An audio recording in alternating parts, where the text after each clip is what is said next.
If you are just tuning in, this is NBC Sheila Mac Show here on KCAAradio, the station that leaves no listener behind. I'm your host, Sheila Mac, and I have a special free gift announcement for you. That's right. Are you ready for a reboot? Welcome to the Sheila Mac Show, reality at its finest. History reminds us those hit hardest often become the change makers. This year, we've all hit crazy economic, social, and emotional rock bottoms. We all get knocked down. Something hits globally, locally, personally. It affects our health, finances, our relationships. We have to recreate a business or career. Each show, Sheila and her special guest will be sharing their reboot stories, guiding you with real solutions to upgrade and up-level emotionally, mentally, physically, spiritually, and financially. Here on NBC's KCAA Radio. If you're ready to pull yourself up by the bootstraps and bra straps, enjoy a listen. Here's Sheila. Welcome to the Sheila Mac Show, reality at its finest. Here we have real people sharing real stories and actionable steps to help you reinvent, rebuild, and reboot your business and personal life on your terms. I'm your host, Sheila Mac, and today we have Kristen as our special guest. She is an author and professional wealth management consultant with 30 years of experience. Through a shocking revelation, Kristen learned that what we use as money today works against us, creating perpetual suffering and scarcity. This sent her on a 7-year journey around the world to find another way to create money. She uncovered a new way so simply and beautiful, a new way already beginning to emerge, preparing to unleash the natural abundance that exists. We stand on the precipice of the coming revolution of how we do money. Unstoppable, it comes closer every day. Reading her book, The End of Scarcity, The Dawn of the New Abundant World, will take you from grief, fear, and scarcity to hope, love, and abundance. All right. Welcome to the show, Kristen. Oh, thanks so much, Sheila. So nice to be here with you. And my show actually came about based on my new best-selling book, Bootstraps and Bra Straps, the formula to go from rock bottom back into action in any situation. And we have had so many situations these last couple of years. So I like to start off by asking you if you have a time in your business or personal life where you experienced a tough situation and how you got back on track. Absolutely. I think probably everyone does, right? You know, it's hard to go through this life without really coming to the crossroads, and especially in the past few years for almost everyone. I think the most important thing that I've always turned to, you know, I have been grateful even my whole life. I've had a career for 30 years, and at times, even when it felt overwhelming, the markets felt too difficult, I was so grateful to have the obligation to go to work, to go and be in service to other people. And, you know, once I got there, just being in front of someone, helping someone, wow, how that has immediately turned the tables. And the energy shifts. And all of a sudden, you know, and it can be even anything, even in regular life. If I'm tired, I can't get above the curve. The minute I leave my house and I help someone, or just even with a smile, it all changes. Yeah, exactly. That's beautiful. All right. And I'd love to hear a little bit more about your book and what led you to write it. How did it come about? Oh, thank you. You know, this book has been the passion of my life for at least the past 10 years, maybe even a lot longer. And I started managing people's money right out of college. I even grew up with it. My father used to have my sister and I earn our allowance, explaining to him how the markets worked. And, you know, so I was lucky. I had this wonderful relationship. Money was playful. It was sort of here to see what we wanted to do, how we wanted to create and contribute. And it was still surprising to me that for work, I ended up becoming a professional wealth management consultant and helping people with their money. But back in 2007 or 2008, I had a real watershed moment where I got lucky. I saw the financial crisis coming ahead of time, was able to get clients out of the markets. Yeah. But then when the whole thing it destructed in such a way that it took my breath away. And I knew something was amiss. Something was amiss in my worldview.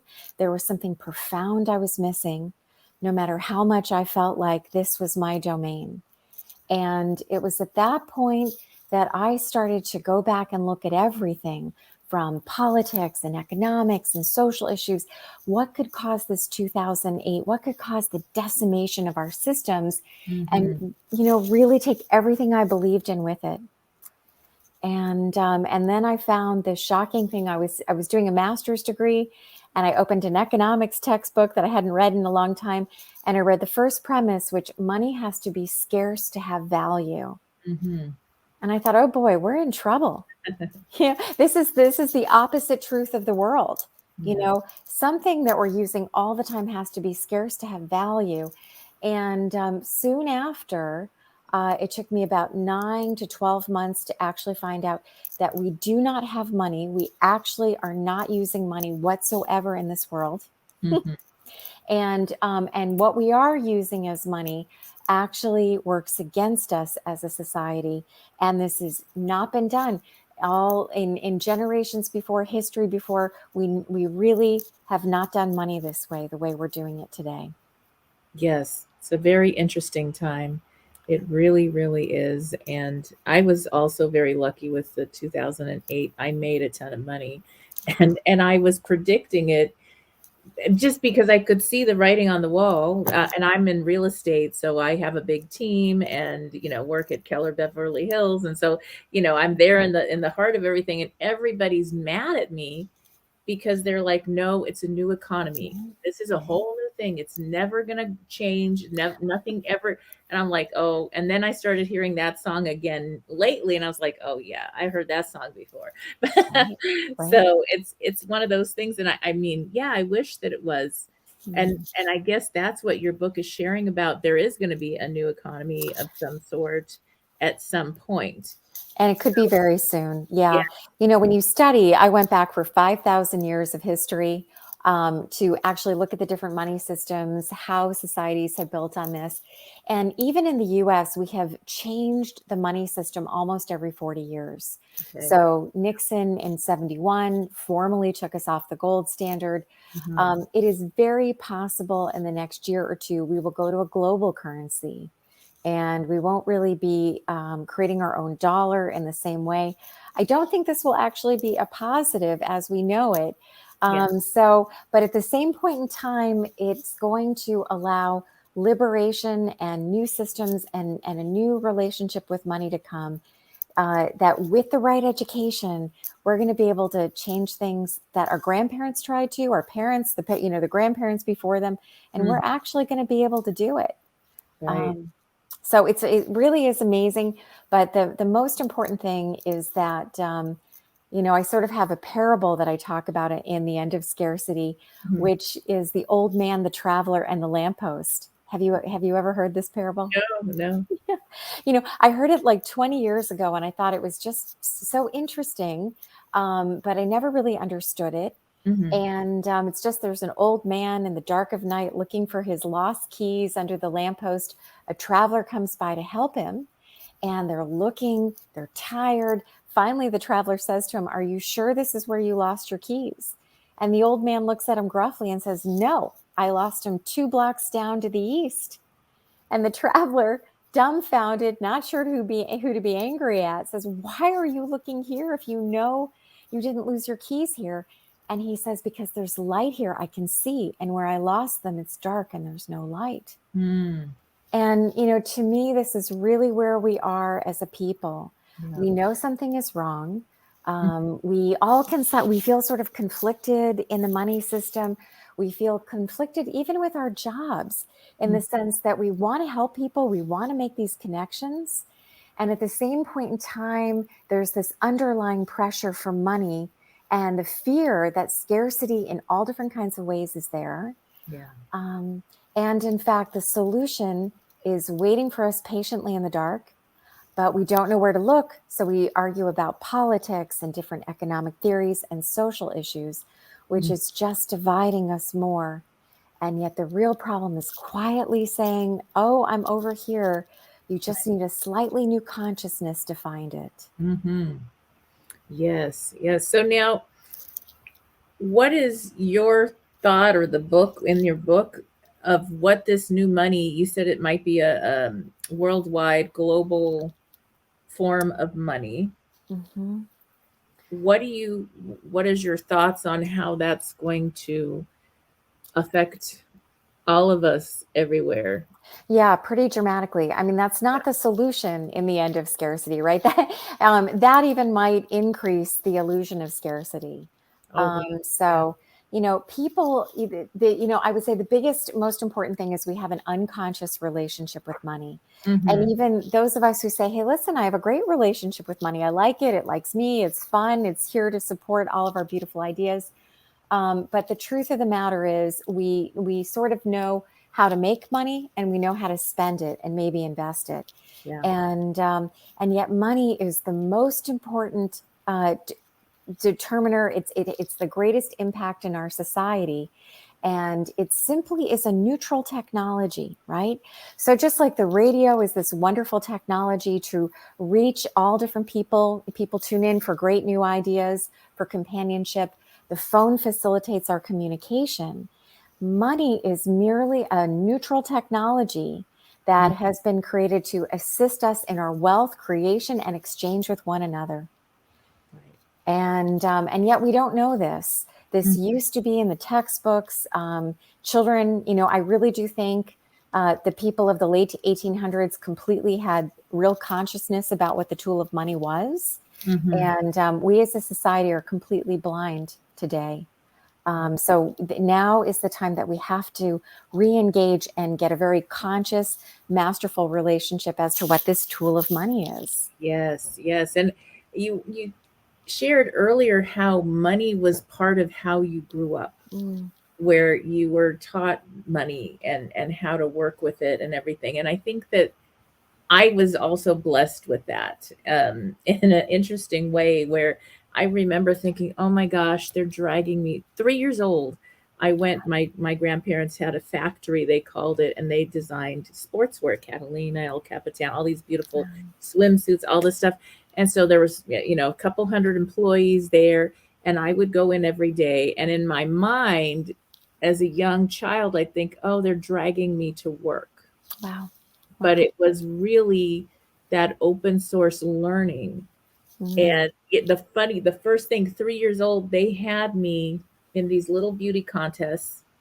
And so then I'd have to sell candy. And wow. so with 200 employees, they always bought my candy. So I was like learning sales at 3. And then I'd have to, they thought it was cute if anybody was out of line or if it was lunchtime or breaks over, I would be the one, this little kid getting on the microphone. So I have no problem public speaking. My first audience at 3 was 200 people. Wow. So it was like, okay, this is, and it was all part of that training. And that was something that was so important to me. I have 6 children. I adopted three of my own that Wow. I've raised. And it was so important to me because I felt like, although I had an education, I got college degrees, my best education was that open source learning. And it was something that I think our schools are missing. That could just make it so much easier for people to understand. Absolutely. Money really is the equal sign in the equation, 2 + 5 = 7 or 3 + 4 = 7. And people, even if you would ask them, really wouldn't know that. Yeah. And so when you're immersed first in work or watching our parents, create for others, we Mhm. get the sort of unconscious competency that money starts with our wealth or our gifts. Mhm. So when we have something of value that we want to contribute to others, which every single human does, because it's the divine principle coursing through our veins. Mm. And every time there's a baby born in community, that community is more wealthy because there's a new, unique, divine being who Mhm. has come into this world with something very special to share. And so that wealth already is with us. In fact, it's inseparable. It's part of our being. And yet, because we have sort of this contorted relationship, and I still will say very unconscious relationship with money, we're just sort of we're now sort of the servant of money when we're unconscious, instead of saying, wait a second, do I have a little breathing room to find out, what am I in love with? What do I lean toward? And how is it that I love lighting people up? Or what lights me up, And so when we start with this, which is what your grandparents were doing already, whether it was conscious or not. And when I would sit with my dad, he would come home from work and I would crawl up next to him on the couch and he would ask me what I learned during the school day. And, I would think to myself, wow, so all I have to do is find a way, walk some dogs, see if I could do some jobs. And then I could go into the town and I could go and get that doll I wanted or those glass animals I wanted. Right. And I just thought, this is cool, Yes. It's such an important thing, because there's a lot of people that, you can give your children too much and they don't get to learn how to do these certain things. And so it is a beautiful thing to have the opportunity to, even if they get fired from a job or whatever it is, to have, whether they go to your work or are involved with whatever you're doing, if you have a family business or working from home, or they get to somehow be involved.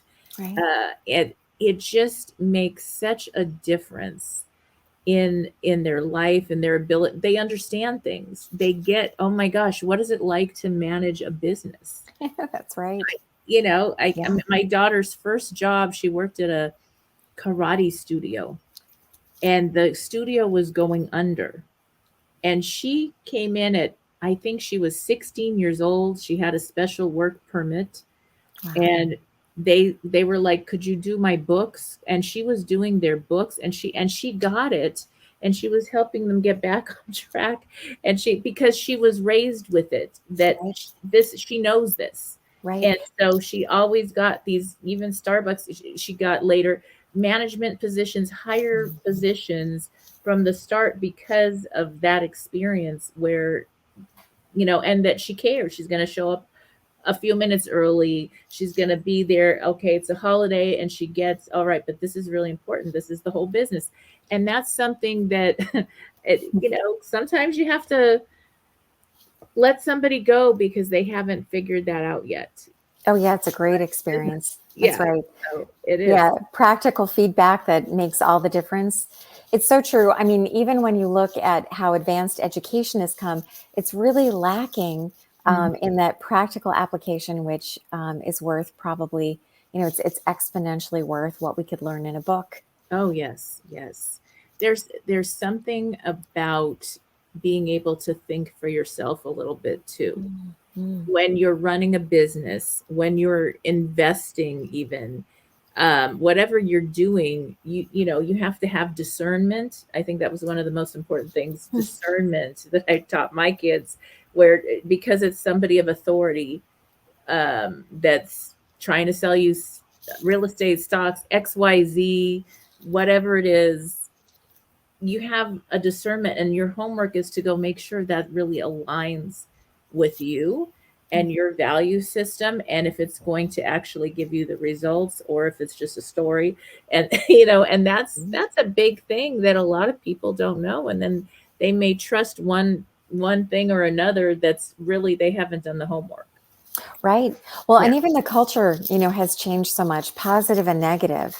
And at the turn of the century, when Monopoly was coming out, or I guess maybe it was really more before the Depression, and Edward Darrow, I think, actually took credit for creating Monopoly with Parker's brother.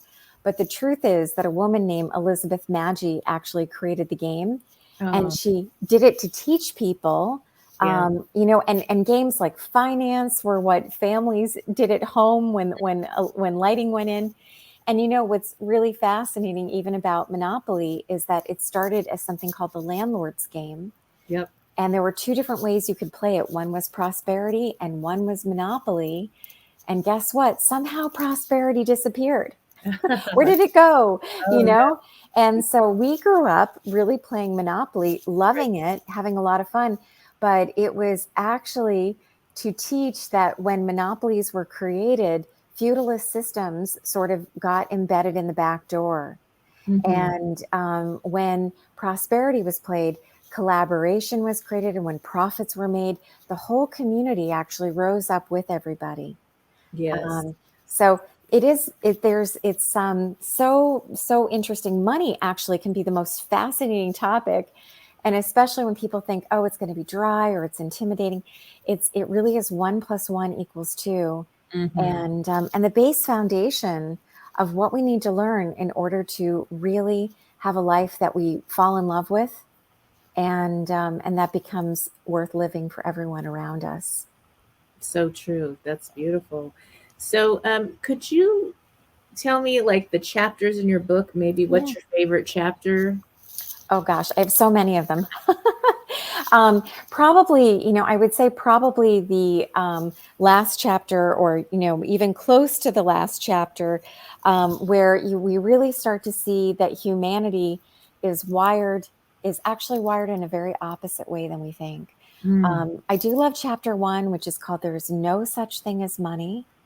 And this is hard to believe, but Yeah. the truth is that we think money is out there and it's just floating around, and we have to capture it, that it's a thing, that it's a noun. It turns out money is a verb. It's a happening. And so when it's done correctly, we're contributing. It's actually, we really are bartering today. It's just been monetized, right?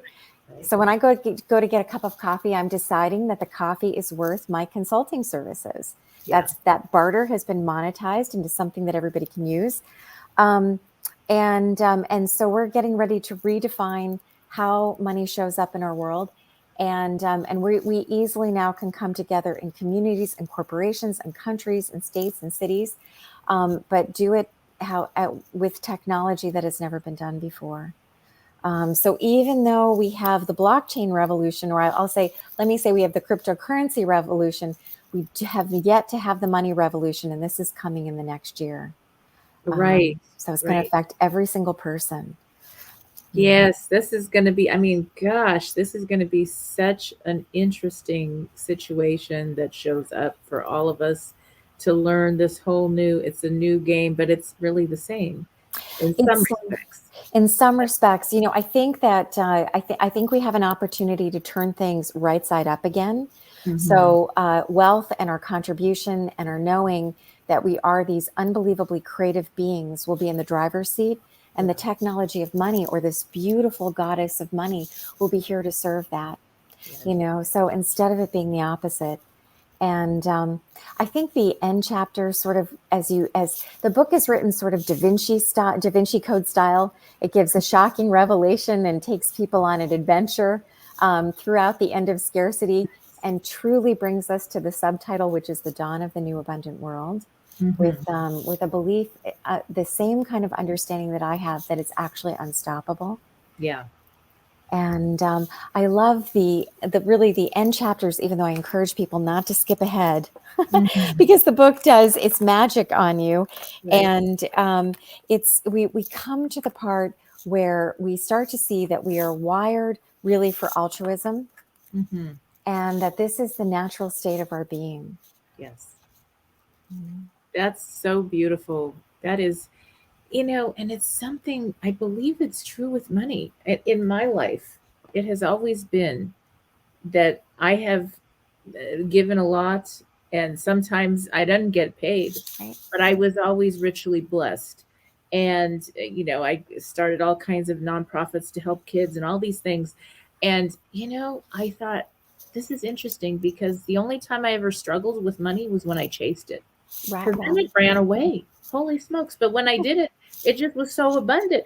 And and I'm like, well, I'm not doing that chasing game, because that's crazy. And it didn't feel right. Well, and And this is the flow. It's so true. I mean, because it really is, it's like a law of the universe. It's the truth of our being. And this is so important, because this is what will almost be potentially the new crisis in the next few years, is that people really won't know who they are without the money, right? Without chasing the money. Yes. Oh, wow. And when we are in touch with that quiet wisdom and dream, our dreams never stop whispering to us our whole lives. And I think it doesn't matter how old we are, the passion inside us is still there.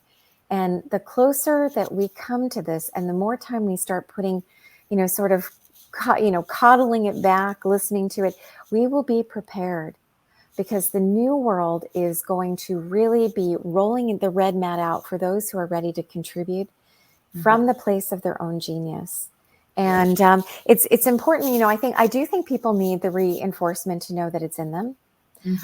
Because the life, the second chapter of the End of Scarcity is called The 7 Debt Strings. And the truth of it is that we are using consumer debt. We're actually using mortgages. That's what our money is today. Oh, wow. Yeah. And that really went full blown in the 80s. So even earlier, it wasn't really mortgages. And when you ask people what money is, they think, oh, the government creates it, or maybe it's gold. People really don't know. If the stork doesn't bring the babies, who brings the money in circulation into our society? And what we're really using are housing mortgages primarily. And so money only comes into existence and only flows in our society when people are taking out mortgages for homes. And when those homes are repaid, the money disappears. Oh, wow. And so when someone pays a debt temporarily, they feel better off, but the whole society is worse because we have less debt, which means we have less money. And so as soon as you pay a debt off, we have to hope that someone quickly takes a new debt on, and probably a bigger debt. Otherwise, we can't have a bigger pie. Oh, how interesting. And this is what creates the booms and busts. Yes. Because we get to a point where we're taking on so much debt as a society that income can't sustain it. We can't run fast enough on the hamster wheel to earn it and borrow and spend and repay, and it collapses. So a real economy was never supposed to have these booms and busts. It's only coming because we're using money, which is mortgage debt. And money was never intended to be designed this way. So... And well, I don't know, the prices of housing. Think about my grandparents, they bought their house like 38, 40,000, and it was one income families could earn enough to survive, and you could have 2 cars, and things were different. College was $500 or it was free. I think UCLA was like free, right? Oh my Right. gosh. No, that we really do have some contortions. There's so many things in our lives are beautiful, but our standard of living is probably less, right? In many different kinds of ways. And yet we have opportunities, and we have fascinations, and we have insight. So how is it that we are so talented, have so many positives, and even have taken our legacies further, but how can we be living lower quality of lives than our grandparents? Right. Yeah. I mean, I have 6 grown kids, and it is very expensive to live on your own on a just out of college salary. Even when you have the degree and you've had some experience, it takes a little bit of time. Now, most of them are very established because they have their side businesses going. But, it takes a few years to actually, how can you buy the car and with the rents so high, or to buy it's, the qualifications are out of this world for a 25-year-old or 23-year-old or whatever. That's just in many states. It's just crazy. It's actually, we're succeeding despite or in spite of all of the preparation that we've had. And, so again, we're having this strange, inverted, contorted perspective. How could this possibly be happening? When you look at the glorious dorms that these kids are in, and then when they try to find a commensurate, right, it would be $5,000 a month in the city of Boston or any of the cities, right?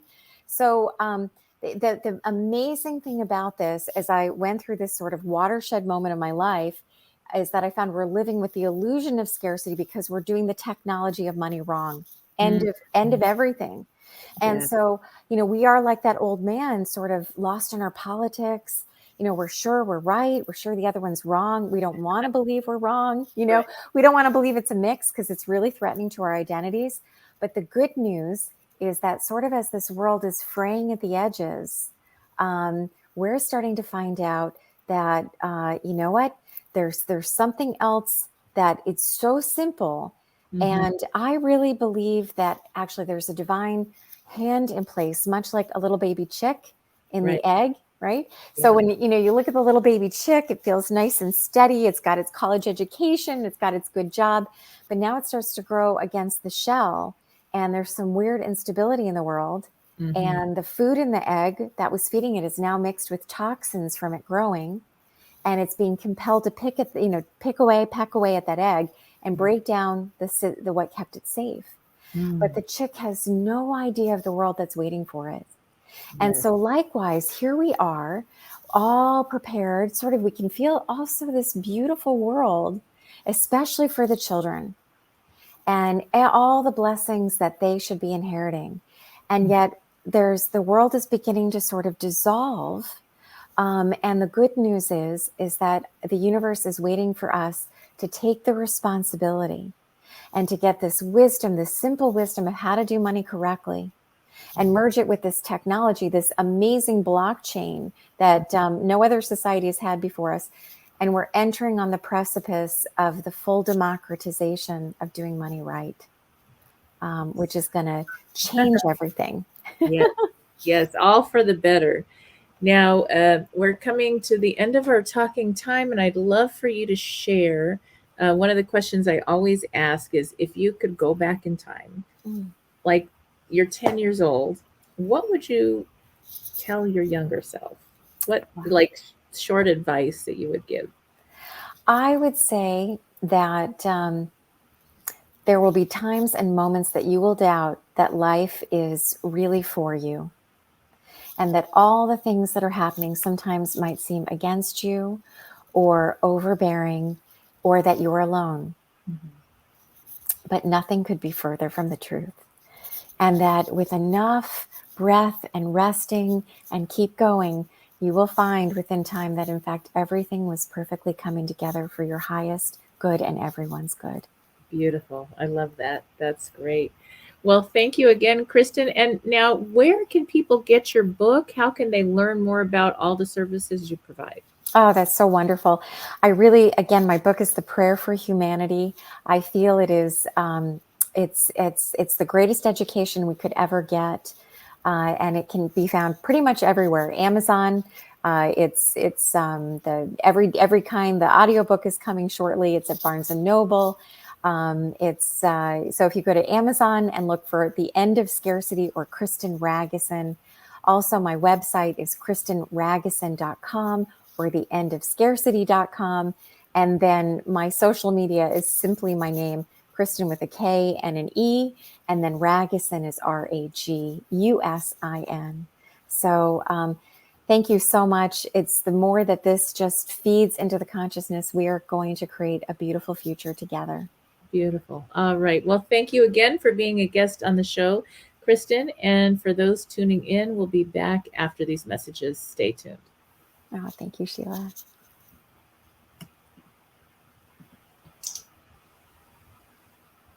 In these uncertain times, most everyone is uneasy.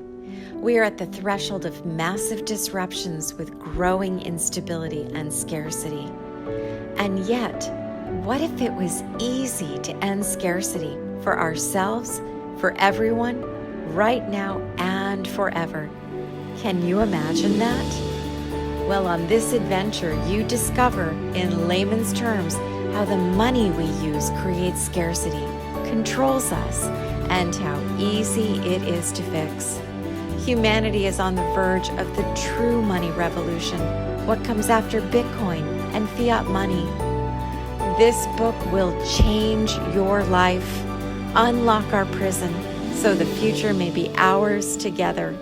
It will make your soul fly and empower you with how easily we can create a world that lives and breathes in the heart of plenty. To learn more, visit www.theendofscarcity.com.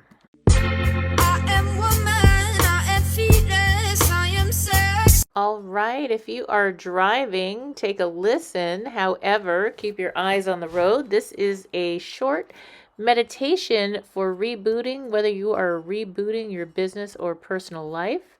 So let's get started.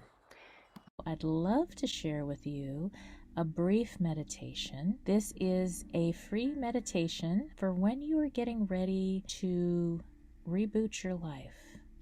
This is a great way to get grounded first before you start doing all the other work, to just take a moment and get grounded. So here we go. Welcome to the Boots Meditation. I'm Sheila Mac, your guide. If you are driving, pull over to a safe space or just listen and do the breathing, and then later commit to going back and re-listening to this meditation when you have time to truly go into a deep healing meditation. So begin, if possible, by sitting on the ground, mat, or on a pillow, sitting up straight and tall. Take 3 slow, deep breaths in through your nose and out through your mouth. Again, slowly breathing in through your nose, breathing out through your mouth. And one more time, breathing in gratitude through your nose, breathing out all the cares of the world in through your nose and out through your mouth. Now slowly raise your hands to your sides and then overhead while closing your eyes and continuing to completely let go of anything that's no longer serving you. Breathing in peace, breathing out anything you no longer need. Raise your hands and stay connected to your breath as you're slowly breathing in and out. And now, as your hands are raised to the sky, give thanks. Give thanks to your hands, to the sky.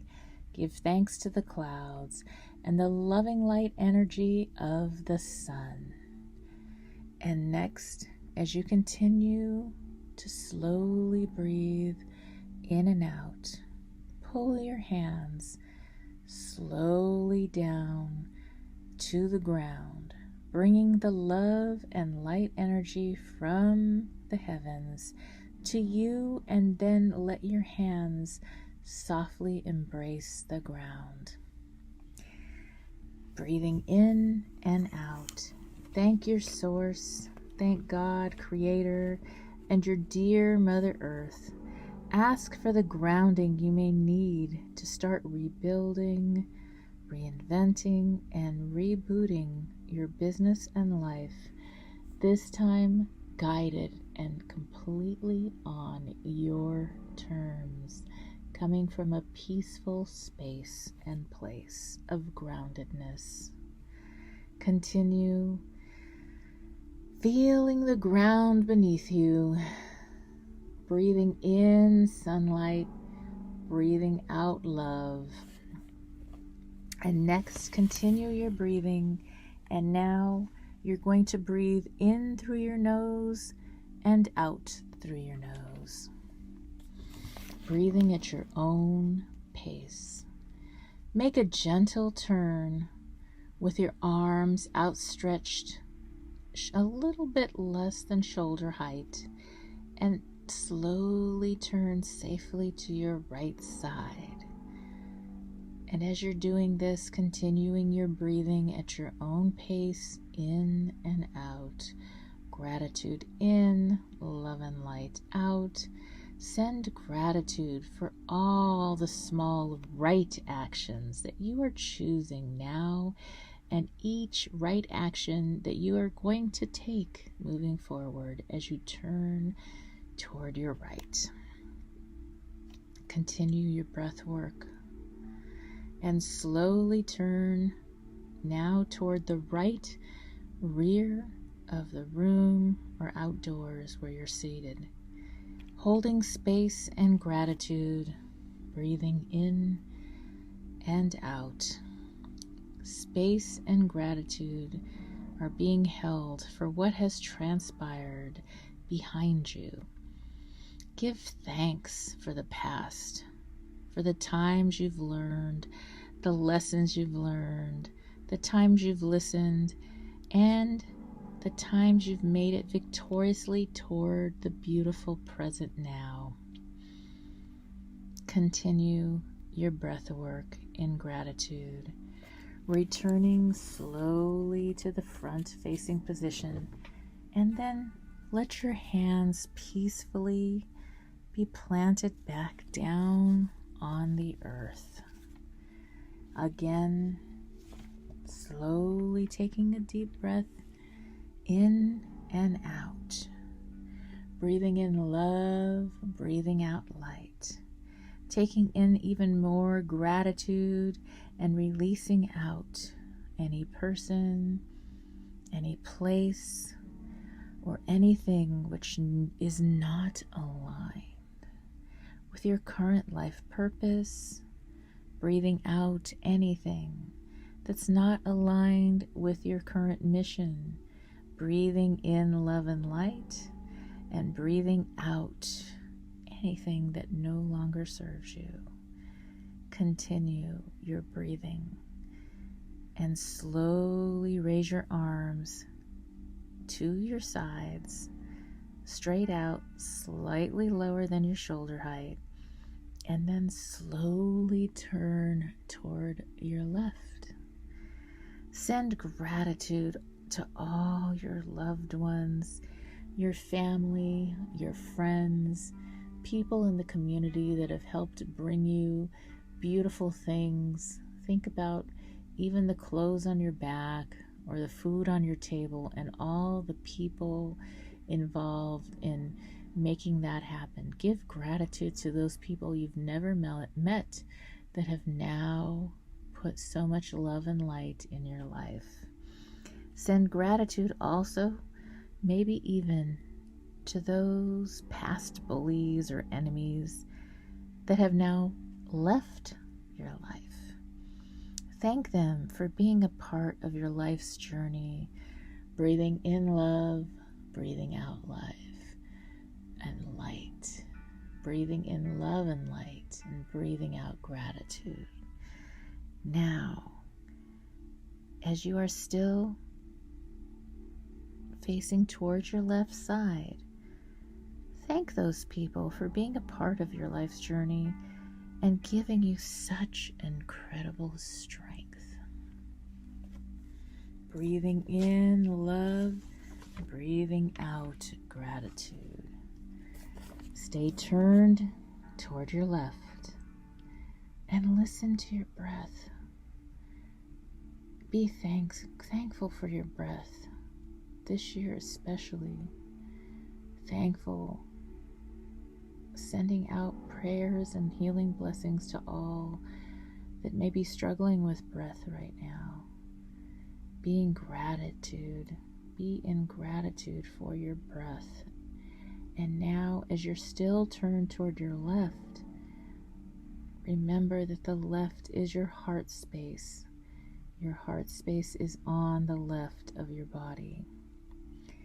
So give thanks for your heart space, for your heart that breathes and gives love and light and receives love and light energy every day.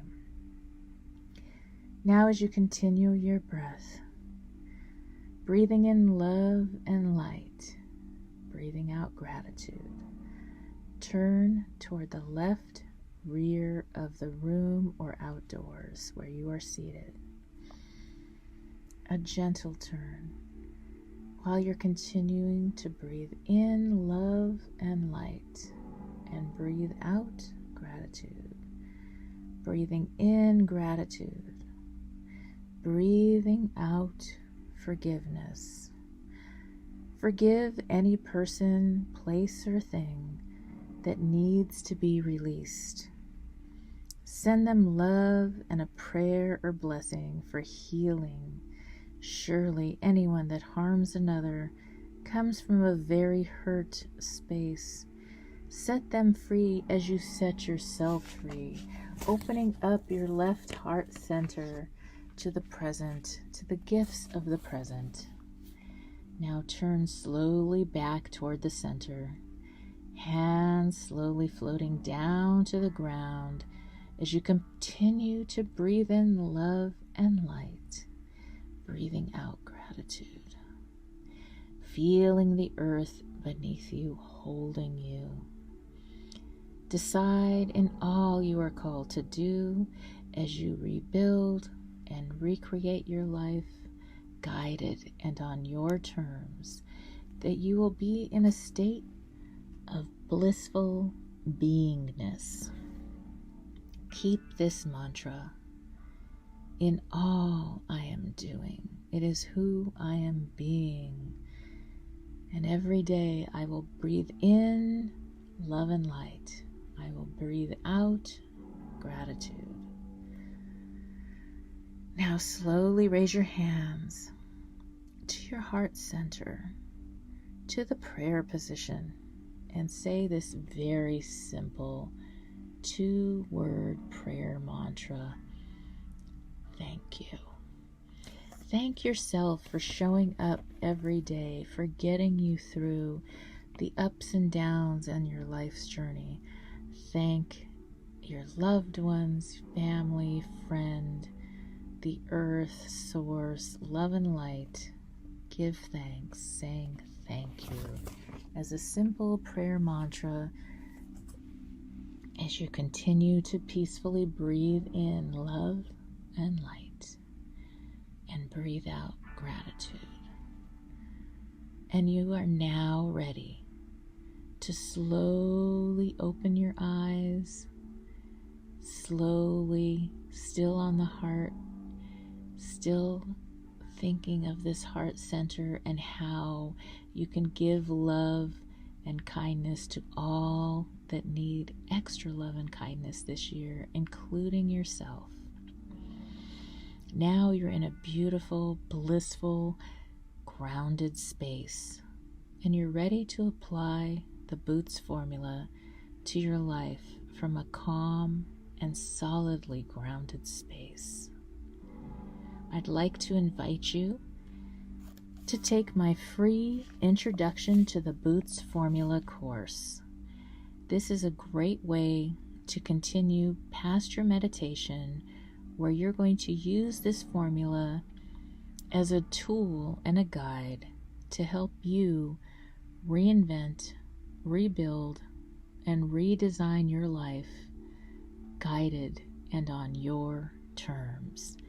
You may get the free course, Introduction to the Boots Formula, at www.sheilamac.com. Thank you for listening. I wish you life, love, laughter, and light. Namaste.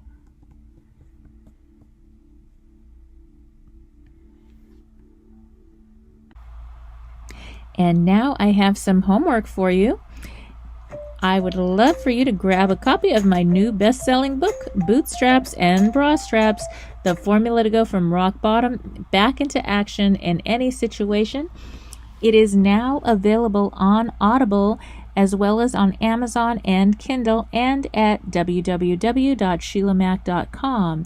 I will be donating a book or course. If you look online, you'll see the courses I offer as well, to women's shelters across the United States and Canada whenever a course or book is purchased. So check it out, and I look forward to sharing more with you next time. As always, I wish you life, love, laughter, and light.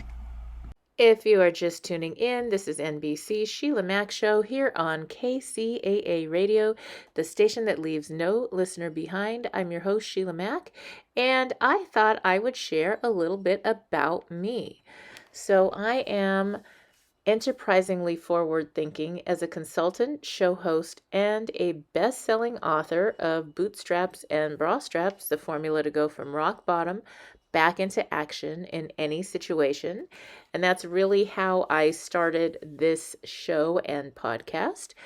So I began my career as an entrepreneur and property investment strategist back when I was 23 years young, when I boldly quit my government job with NASA JPL to open my first of 5 large gift stores while also starting to invest in property.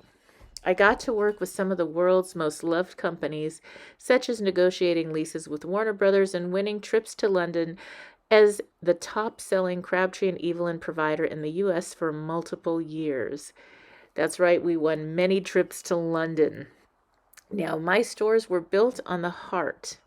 That's right. I gave back to the community I came from. As a young girl with parents who were not well enough to care for me, I was homeless at 10, then in foster care, where it was really hard to get a job while in the system. I finally emancipated at the age of 15 to start college early. And while running my stores, I worked with a government program called the Job Training Partnership Act, making my stores an open source training site where close to 200 at-risk youth started their careers. So I got to come to work every day and do what I naturally do best, being an enterprising and forward-thinking business leader. I had quickly moved from leasing to buying my store buildings, all while raising a large family. I automatically became a business consultant as all the other small business owners came to me for advice. I have helped many people go from a business person who owned a job or people with grueling careers who are now business leaders and investors who also have time for what matters most. I use my consulting, my real estate experience, I have courses, and this podcast to help people just like you do the same thing. If you would like to learn more, let's schedule a time where I can share how my proven system can help you buy back your time while increasing your net worth. To schedule or learn more, go to SheilaMac.com. That's Sheila, Sheila, Mac, MAC.com. All right, and I look forward to talking to you soon. Now on with the show. If you don't own your happiness, you have nothing. And there is no thing that can truly come between you and your true happiness. So this week, today, as a matter of fact, review your family ships, your relationships, your friendships, your work environment, your home environment, and see what needs to change. Then either make the change to become happy where you are. That means find a therapist, a coach, someone to work with, a friend, someone in the community that can help you, a book. Get started on that today. And then if you're still not finding happiness, take your beautiful, authentic energy and remove yourself from that negative situation. Now, my memory, or my first meeting with Napoleon Hill, was actually back when I was 8 years old, and I did actually mention it in my new book, Bootstraps and Bra Straps, the formula to go from rock bottom back into action in any situation. This was such a changing point in my life. I was 8 years old. I was living house to house. My family was not, my mother and father were having health issues. They weren't really able to care for me full time. So I was sent from one relative's house to the other. Sometimes I was with the healthy grandparents. Sometimes I was with a group of grandparents that wasn't so healthy, and there was a lot of abuse going on.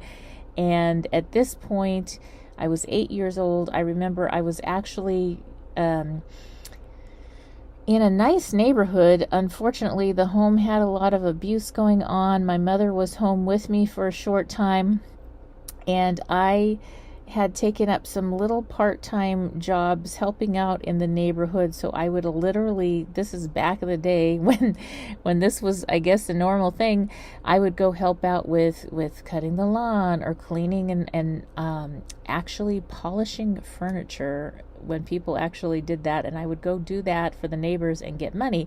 And so I went with my hard-earned money, and I went over to another neighbor's house who was having a garage sale, and I found this incredible book called Think and Grow Rich by Napoleon Hill. And at the time, my little 8-year-old mind, okay, this is 8-year-old mind, there was a lot of abuse, and my mother wasn't financially able to, or health-wise able to help me. She had polio as a child, and she had some other issues going on and emotional things, and so it was hard for her. And in my mind, I thought, okay, this book is going to do it, because it is going to tell me how to think and grow rich. And I really need to do that, because I wanted to get my own house or apartment for my mother and I, so that we wouldn't have to be moving around, and she would be in a safe place and I would be in a safe place. And so I took this book home and I slept with the book. I read the book, Napoleon Hill's Think and Grow Rich, from cover to cover. This little 8-year-old girl, I read that book over and over again for an entire year, and I literally still have that original copy with me today. I keep it on my nightstand by my bed, and I still reread it from time to time, and it has been such an incredible gift. And I think that somehow it was something that the principles in there, I took that to heart, a lot of the principles in there, and I really lived by a lot of that, and the idea of creating a definite plan for carrying out your desire and beginning at once, whether you're ready or not. I have Mastermind live weekly courses, and those are available at SheilaMac.com, SheilaMac.com. I have to let you know something, just between you and me. This book is not one size fits all, just like a pair of boots or a bra. So the formula is designed to help you through any situation. Up for you to grab a copy of my new best-selling book, Bootstraps and Bra Straps, the formula to go from rock bottom back into action in any situation. It is now available on Audible, as well as on Amazon and Kindle, and at www.sheilamac.com.